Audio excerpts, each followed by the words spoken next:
everyone. Welcome to part 3 of Hellblazer review. That we're on a journey of reading through the whole 300 issues of the initial Vertigo series of John Constantine Hellblazer. Joining me today for my partner in crime in this is Bethany. How are you doing? Doing good. How are you? I'm doing good. You were a little bit under the weather recently. It's good to have you back and see that you are in full steam ahead for your upcoming vacation. Mm-hmm. Yeah, I'm happy about that. Are you excited? Yes, definitely. So as long as the antibiotics are working, I'm good. I'm like, we're all hoping, I'm hoping that you have a very good vacation, because you were saying that, well, I'm kind of not feeling good. I'm like, the more important part is the vacation part. I know. This can all wait. Yeah, I appreciate that. Yeah, this is a big vacation too. It's birthday and anniversary, so. Ooh, so it's good. It's a fun one. When is your birthday? Well, so me and my husband actually both have a birthday on July 28th. Oh, really? Yeah, and we got married on that day too, so. That is crazy. Yeah. Wow, that's like, just like a one-stop day for everything. I like it because I forget dates, so. Now you can't. Yeah. All right, well, it's gonna be, I know it's gonna be awesome. So today we're gonna be talking about volume 9 to 12. I don't know if you can see there because of the reflection and everything, which kind of starts off with issue 84. That is Jamie Delano's last issue on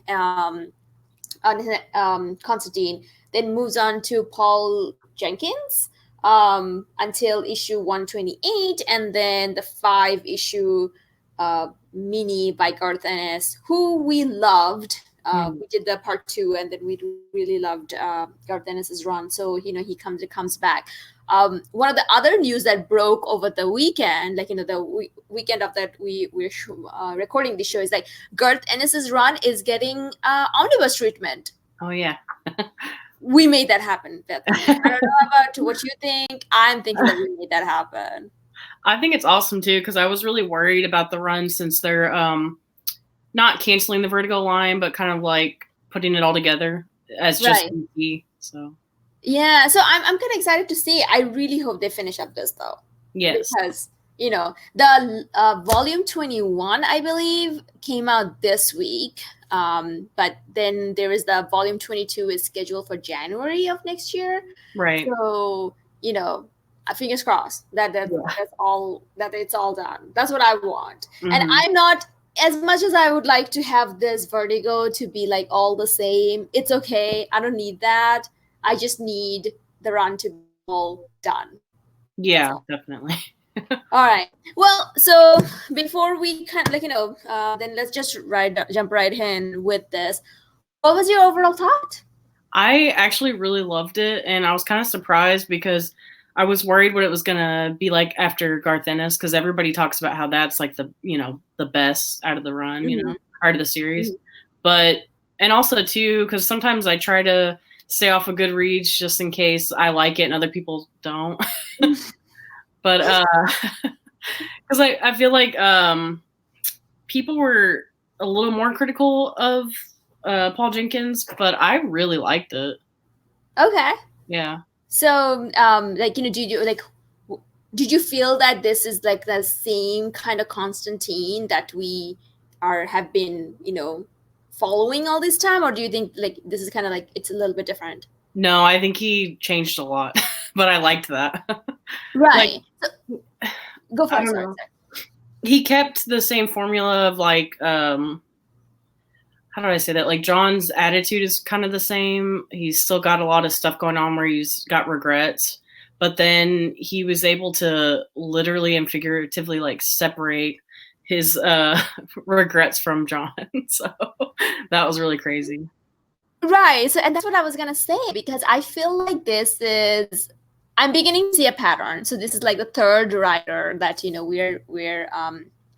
we're doing. And as you said, like, supposedly Garth Ennis was the best, which is kind of a little bit bummer, because it's like, oh, he's the second writer. So are we going to just like now slog through some bad writing for like the rest, like 200 plus issues? it's not bad, to me. Like it was really good compared to Garth Ennis. I would probably rank it a little lower. I mean, because the thing is that stories I found to be a little bit more disconnected versus Ennis's was like one long arc. And a couple of stories, like, we were discussing right before we got started. I'm like, what was that about? Like, Yeah. like we were kind of not getting it. But I thought overall, like, I will agree that it's good. I wouldn't say really, really good. I would say it's very good. So I loved volume 10, and then volume 11, I was like, it kind of fell apart for me, but thankfully at the end it wrapped up, and I was like, oh my God, that was perfect. Right. And I kind of have the exact same feeling as you do, because volume 9 starts with Jamie Delano. That he comes back just for one issue, which has to do with Chaz's mom. Mm-hmm.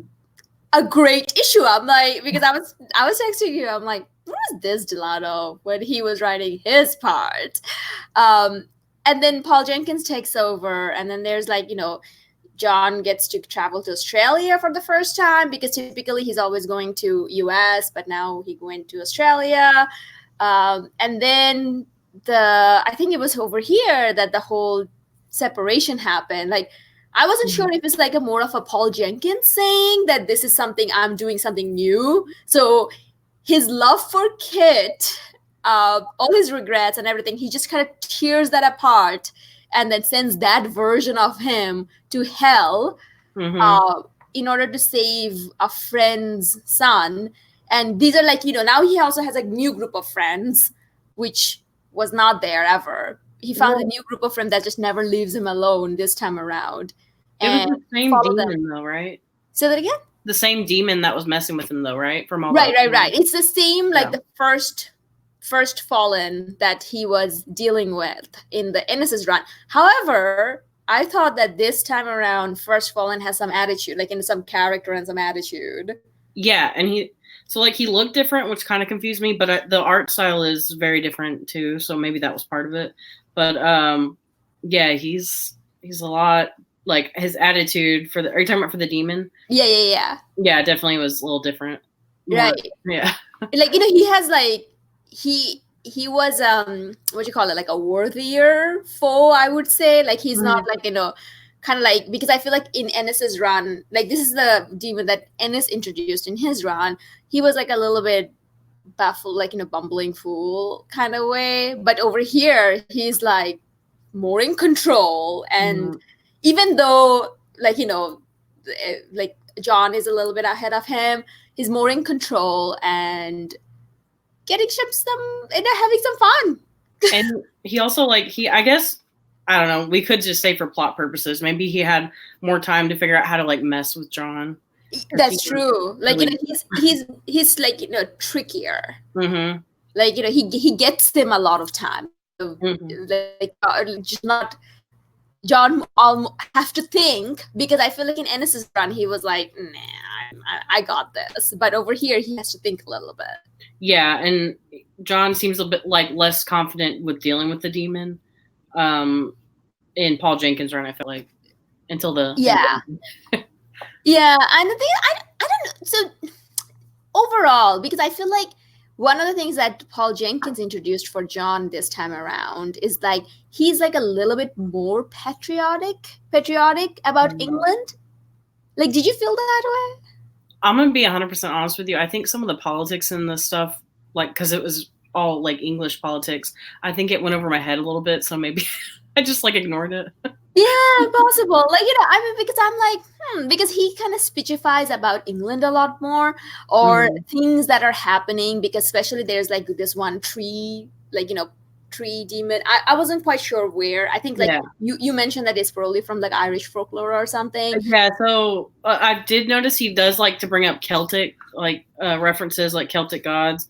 He also brought up Aleister Crowley. Like, he does a lot of references to I don't know if there's like the Green Man. They called him Jack, though. Right.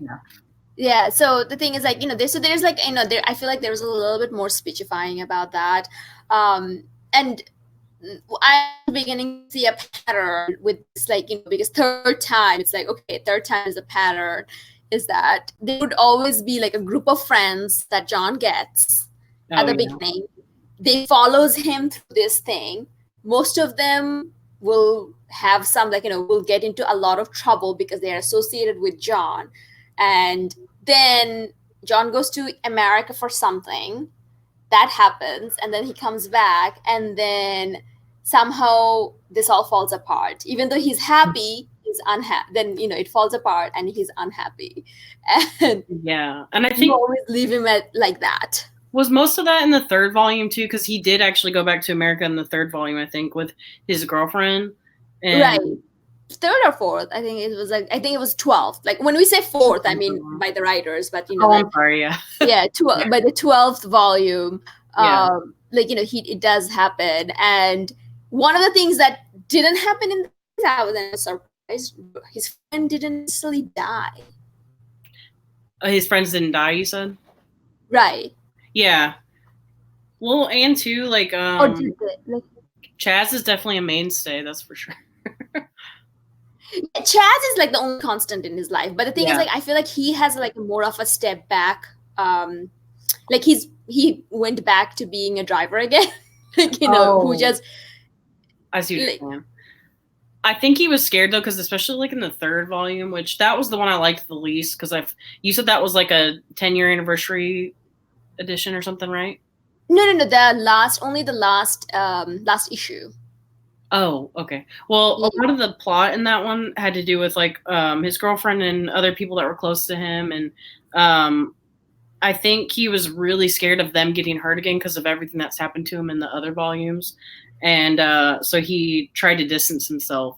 But it was really frustrating because in the last volume I just finished up in volume 12, he let his girlfriend think that he slept with Ellie, so they could break up. Him, or it was Ellie who met the girlfriend think that way? Either way, I mean, Ellie was in the bed, so. Right. Like, so I don't know. Like, I feel like the ending was a little bit disjointed though. I didn't feel that it was kind of like, oh, I need to I'm gonna go. Like, Paul Jenkins was given like, oh, you have to wrap up your run, and he's like, oh, I'm gonna go, so here's what I'm gonna do. And then there was this whole plot with God, which I think comes from the Lucifer by Mike Carey. Like, it's just the same. There was like a plot line from that I was like, oh, okay, so this kind of happened. So that comes in play as well. I don't know. I think for me, the reason why I might have liked it so much, I do see what you're saying, where it was, I could see it being kind of like lazy, where he definitely did the thing Garth Ennis did though, where he took all the characters, a lot of the characters he wrote, and kind of like took them out of the series. Yeah. So I don't know if that's going to be another theme that follows us, but what was I going to say? I liked when Ellie showed up, because that actually surprised me. I was not expecting that. Like, when it happened to be her that was getting back at him. Yes, that was like, because that kind of like played for a very long time, especially for the last 8 issue of Jenkins' run, was about. So this is one thing I didn't quite understand though. What did John do to Ellie in this run? Because when they left in Ennis's run, Ellie was a demon character that was introduced in Ennis's run. And when they ended that run, they kind of they parted in good company, like, in good understanding, because Ellie helped him take the first fallen down. And then in this one, so what happened? Like, he slept with her, but why? I didn't quite get that. Did you? I'm gonna have to look. So I know he definitely used her because it had to do with helping his best friend's kid, right? Or he was in hell. Or no, I'm sorry. He was when how he separated his soul, he was going back to like find his other part, which was like in hell now, and connected to Aleister Crowley. I don't really know why he had to use her, but remember I was talking about how she's a succubus, so because like this is her true form, right? which was very surprising to me. Yeah. Like, hang on, sorry. I kind of, let's see if I can make you. I'm trying to get your screen to be the bigger one. Yeah. Hang on. There you go. I don't know. Yeah. So see, that's her true form. Yeah. Which kind of freaked me out. I was not expecting that. He definitely used her. He made her think that I think that they were trying to show like she's kind of desperate because of what happened with her and the angel that she was in love with, and I don't know, she's pretty lonely in hell. Maybe she was desperate and thought that she could get some love or something. I don't know. That is one part that I quite didn't like, because I kind of enjoyed Ellie as like his ally, like, you know, who is like, okay, someone he has like, you know, he's like, you know, have a very interesting relationship with. Like, you know, she's a demon, but, you know, he helped her out, so now they kind of owe each other, and then she helped him out, they owe each other. I kind of liked that idea. So when all of that happened, I'm like, oh, why?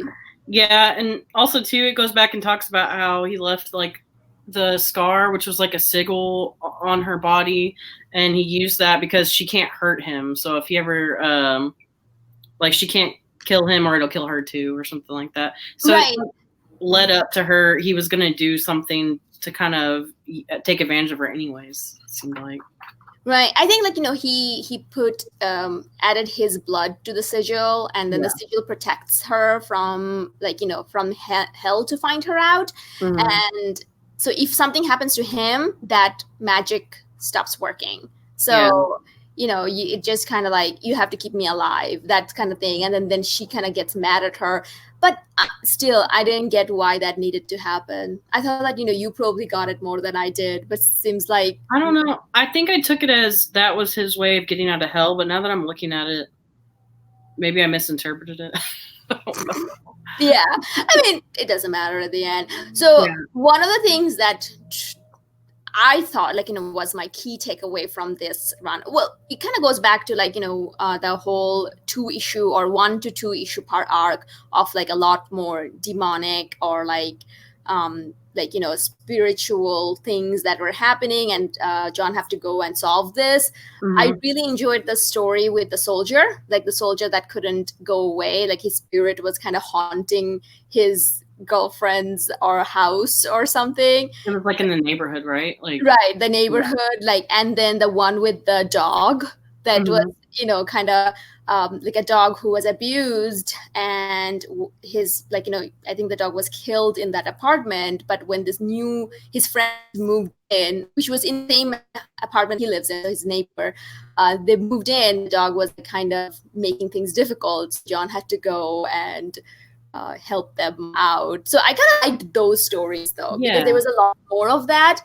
But then every time Rich showed up, I was really like, oh God, I really did not care for that character, Rich. Yeah, he was okay. I think I loved, like, because I think I was telling you about this, I love that he introduced a lot of different, like, mythological characters, a lot of different magical worlds, because the Green Jack guy is part of, like, he rules over the fairy realm. Right. So, like, the first volume from Paul Jenkins is all about the different realms are kind of, I guess, intermingling with ours. And John's obviously more sensitive to it, so he can sense it. And I thought that was neat. And like you said, the ghost stories, like the soldier where it's like his apartment was there but wasn't there. Right, like people cannot see that apartment. It's like that Harry Potter apartment, you know, the 12 Grimmauld place or whatever it is. It's like that. So people see the 70, 77 and 79. Everyone doesn't. No one sees 78 except for John. So that was like another thing. And in most cases, it feels like these are like all John knows all of these people, and something's happened, so he's like, he just goes in there and is like, oh, magic this out of here. He's like, magic doesn't work that way. So that is one thing. It feels like and this isn't just for Paul Jenkins, but every time they introduce a character, I'm like, John knows a lot more people than they make it seem, because at first you think he's like a loner and he just knows like a few people and everybody hates him, but he knows like so many people. And most of the time you're like, how do you know that? Oh, I was just drinking. I was just drinking one day and they became my friend. And Yeah. you were like, And you have this okay. deep connection with them and stuff. I'm like, okay. Sure. So Yeah. one of the one that I think I will remember the most from this run, the one that's the most memorable, was the thing with his father. Yeah. Was that in 11 or 10? It was 11, I think. Okay. It was like pretty early on. Mhm. So so the thing is, like, now that John is two separated Mhm. person. What happens that he actually overworked himself or something like that. So he was just like gone unconscious, and then he's in a coma. And what's happening that the first fallen takes him to this place to show how his dad is in hell. And while there, a lot of things about his dad just comes out. First of all, that he was a creeper on his sister, which I'm like, why? Yeah. That's like, oh God. So it was definitely gross, like some of the things, because they were talking about like so John has always carried around, and this is like part of his character too. Like I was watching a video describing John Constantine, and they were talking about how he was a twin, and his dad was mean to him because he thinks he killed the twin in childbirth or whatever, and the mom died too. Oh, yeah. But come to find out in this run, that's not actually what happened. The dad, tried to make her like have an abortion, and it didn't kill John; it killed the twin. Right.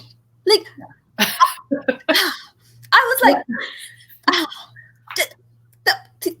like, it was really gruesome. Yeah, I was like a lot of like, like,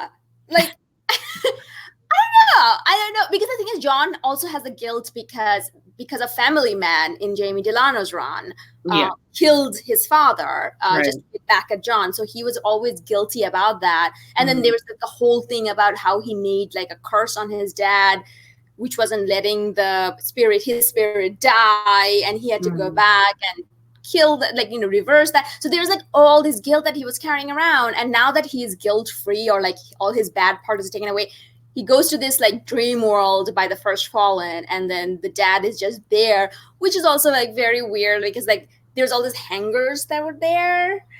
And later it comes out like, with the whole abortion and hanger thing, that was a thing. I was like, that was definitely I don't know, just with some of this, and it's the whole run in general, is like some of the shock factor stuff. I'm like, okay, was that necessary? Yeah, exactly. And I think that kind of makes me like not like it as much as like Ennis's, like compared to Jamie Delano's. This is the best shit ever. Yeah. Like, when I come to Ennis, because I feel like a lot of the things happened in Ennis, nothing was there for shock. It was just their part of John's world, which is like a little bit darker and grimmer. But over here, there was like a lot of this, which is like, I don't know. Well, I don't know about that. I agree with you. The only thing I will say that really saved it for me is, especially on that story specifically, like you see that because the demon also showed like the dad's bad side, and it wasn't just all of what like John did wrong. So it helps him to like be able to kind of have closure and be like, okay, well, yeah, my dad may have tried to make me feel bad for this, but it wasn't actually my fault. So in the end, he's kind of also a bad guy. So it's like moral equivalency or whatever. Like, right. And the thing is, like, well, one of the things that he does walk away saying that I didn't get you to hell, you got yourself to hell. Yeah, you're where you're supposed to be. So yeah, and I forgive you, which I thought was a very, like very more powerful.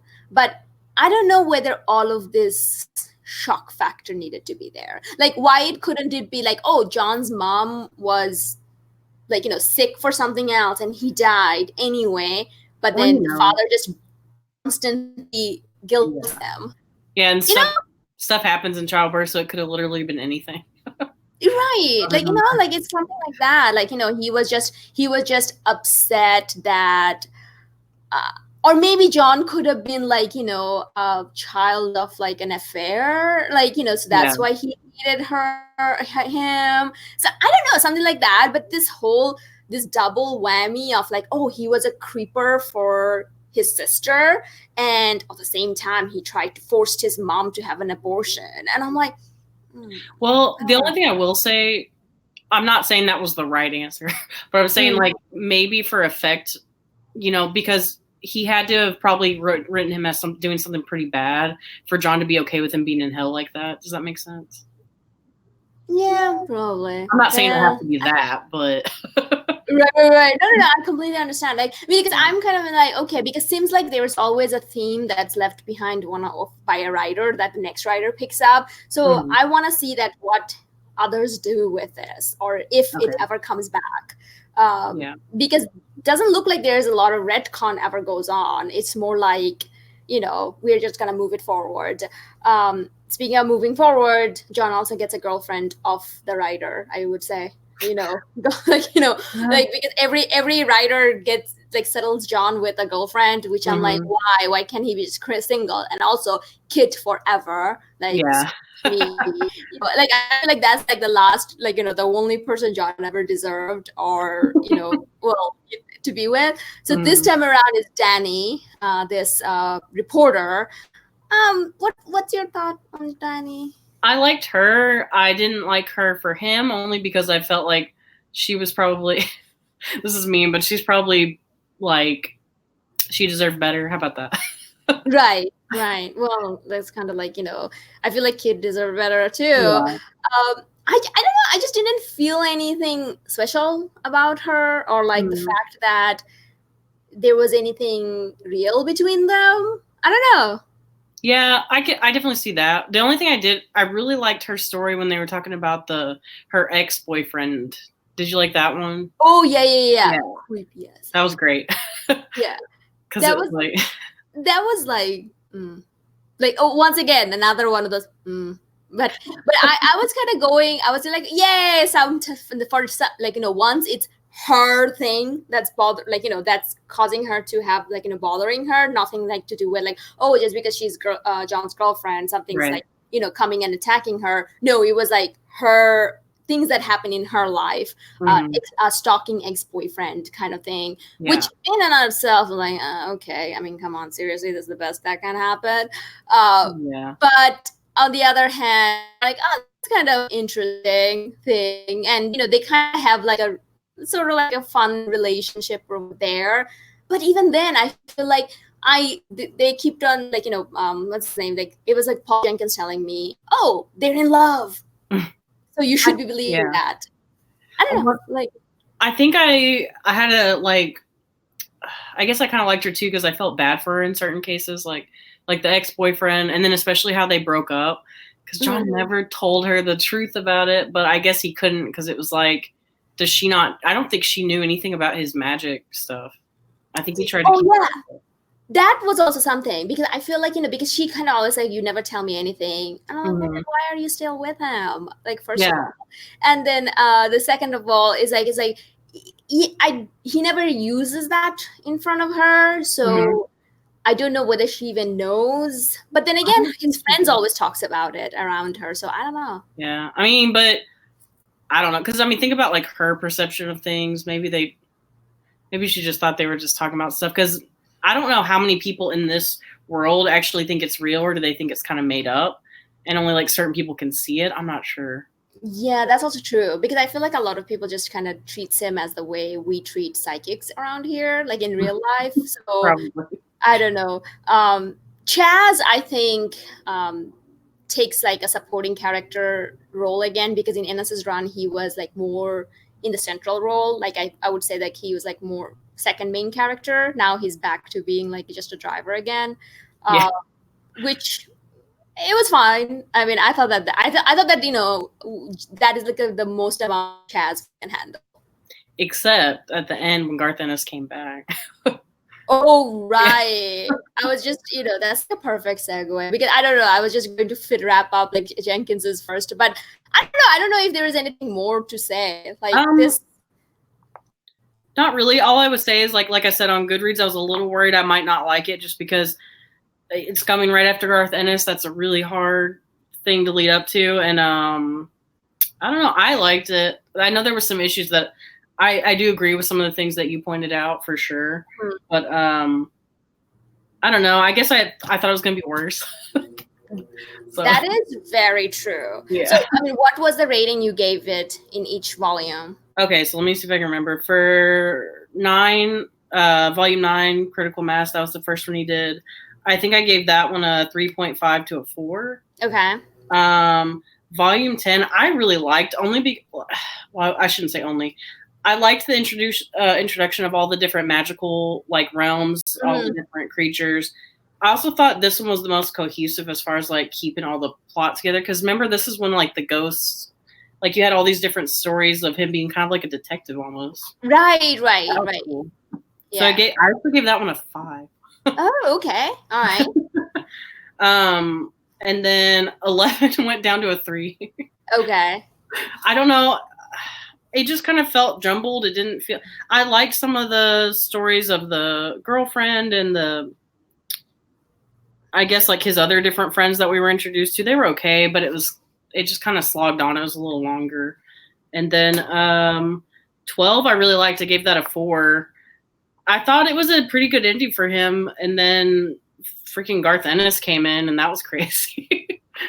Right. So, for me, looking back at my rating, I think I gave them all pretty much like 4 stars. Okay, cool. Pretty much like 4 stars because I'm like, okay, this was bad, but that was great. This, it was kind of more like a balancing act because everything I was like, oh, I didn't care for this or I like this. And then, and completely agree that I went with it with very low expectation because I'm like, okay, this is definitely not going to reach up to Ennis's. Also, Paul Jenkins himself is like kind of like it's a hot and cold writer for me. I like his stuff, but it doesn't feel like I want to go out of my way to read his stuff, if you know what I mean. So like, okay, but then I was surprised. A lot of things I didn't like or care for, but overall I walked away with it. Okay, that was fun. That was okay. Yeah, I can see how the one that Ennis left off went on to be this one. Yeah, and overall it was a fun ride for the volumes that he did. I didn't have any issues. Like you said, there were small issues here and there, but mixed in between some pretty decent ones. So I thought, okay, that kind of helps bring it back up a little bit. Yeah, it literally is an emotional roller coaster for me. It was literally a roller coaster. Yeah. Issue 120, though, that was like an interesting one for me because that was a 10th anniversary issue. And then it has all his creators, like all his past people makes cameos. And all of a sudden it becomes Deadpool. Like, because he's talking to people. Like, he's breaking fourth wall.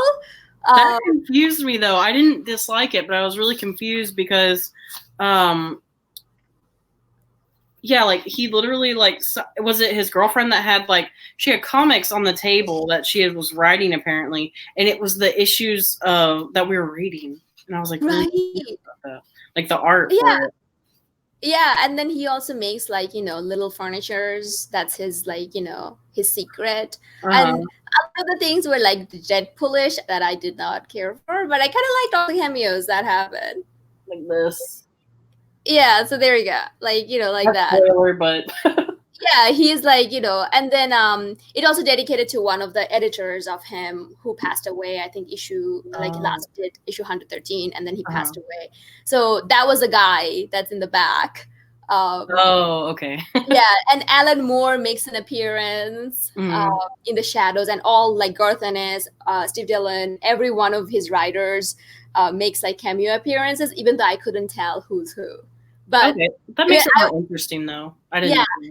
So the thing is that whole fourth one thing continues. The reason I bring it up right at this point because it makes a segue to Ennis's run. Ennis's 5-issue miniseries where it continues that whole fourth wall breaking, talking to the reader.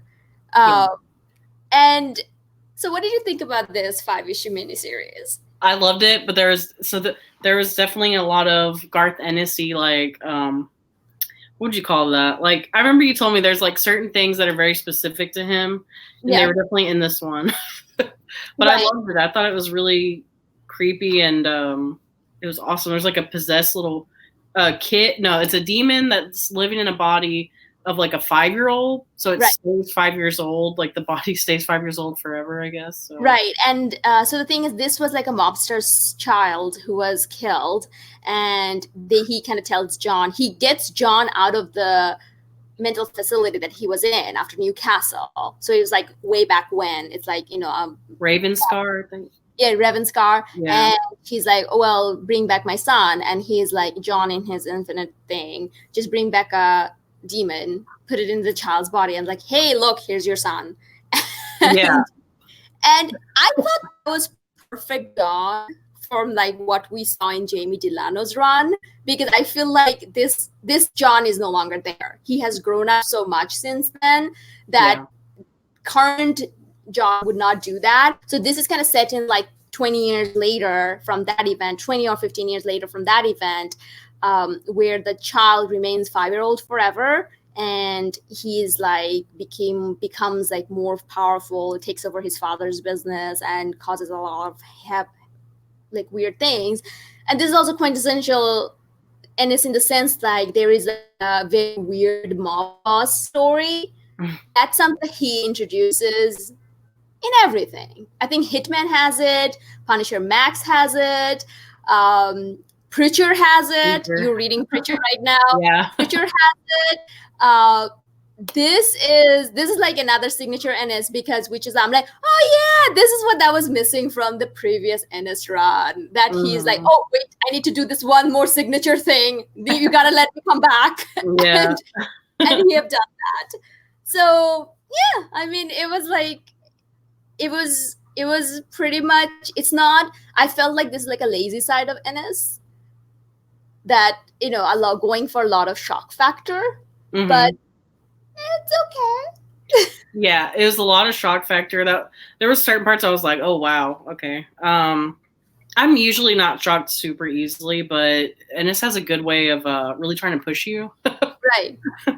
That's true. Yeah. That's true. Like, because some of the things that happens over there, I'm like, yeah. It's like I don't even know how to explain it without like spoiling it, and also just like maybe turning off somebody from reading it. Right. The thing is, I feel like this is one you should read to find out, And I do think that this is like compared to, because having like his Hellblazer run so fresh in my mind, this wasn't that good. Like, I was really, really, really looking forward to getting Ennis back, because I'm like, whoa, it's gonna be something so awesome. And I'm like, oh no, sir, you just did the same thing you did in all of your other things. I think too, though, for me, it's a different introduction because it's somebody that you've read a lot of, and I'm on the opposite spectrum. So I think when I see it, it's all new to me. So I see some of the things, I'm starting to pick up on it, but it's still new to me. So. Yeah, I mean, that's what I'm saying. Like, I did tell, like, I'm like, you gotta read Preacher. Yeah.